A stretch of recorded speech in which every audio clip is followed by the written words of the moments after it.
Setelah lu sudah bekerja, sudah punya pemasukan tetap, dan lu mulai berpikir keuanganmu secara lebih jauh, yaitu investasi. Bagus bro. Tapi sebelum memulai invest, paling tidak ada 3 hal ini yang cukup krusial dan penting untuk dipenuhi. Apa saja itu bos? Oke, langsung aja. Pertama, lunasi semua hutang konsumtif kamu. Ini wajib bro. Ingat bos, yang namanya hutang, cicilan dan bunga, itu ada namanya tanggal jatuh tempo. Inilah yang membuat orang jadi insecure tiap hari, tiap minggu, tiap bulan. Lu khawatir kalau seandainya lu telat bayar cicilannya, dan kamu tahu kalau telat bayar ya ada punishmentnya pasti. Hanya dengan melunasi hutang-hutang itu supaya lu nggak insecure lagi. Kedua, siapkan dana darurat. Ini penting bosku. Kalau lu masih single, at least siapkan dana darurat 6 kali biaya hidup lu dalam sebulan. Kalau sudah berkeluarga, 12 kali dari biaya hidup keluarga dalam sebulan. Misalkan lu butuh 5 juta untuk biaya hidup sebulan, lu masih single, artinya lu harus siapkan 5 juta kali 6 bulan sama dengan 30 juta untuk dana darurat. Ini buat jaga-jaga kalau seandainya kamu mengalami hal di luar ekspektasi. Misalkan seperti waktu awal-awal pandemi 2020 kemarin, siapa yang tahu masa depan? Ternyata kau di PHK dari tempatmu kerja. Nah, pasti panik kan? Lebih-lebih kalau lu udah berkeluarga, ada yang harus lu tanggung. Kalau lu punya dana darurat, paling tidak kamu masih bisa survive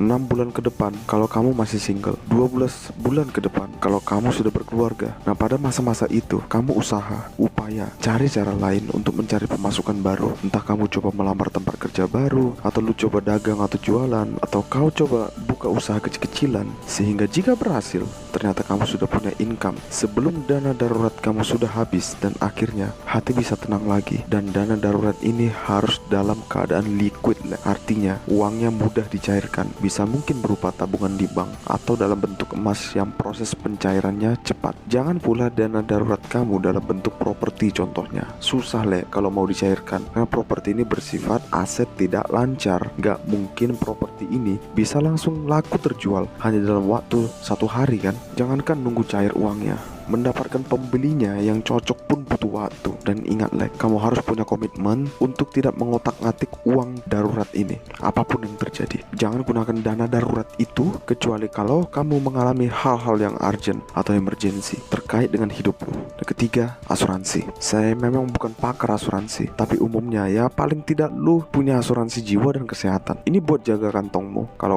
lu sakit atau meninggal dunia, asuransi ini untuk mengantisipasi hal yang di luar kendali kita tentunya. Ya kalau lu punya uang lebih bos, lu bisa penuhi asuransi lain seperti pendidikan anak, pekerjaan, kendaraan, dan masih banyak pilihan lainnya. Oke bos, setelah 3 hal tadi sudah siap, barulah kamu bisa mulai investasi. Tentunya dengan menggunakan uang dingin ya, bukan dengan hutang. Baik, sekian dulu bacotan berkualitas pada kali ini. Tetaplah menjadi berkelas, berkualitas, bermanfaat, dan berpengaruh positif.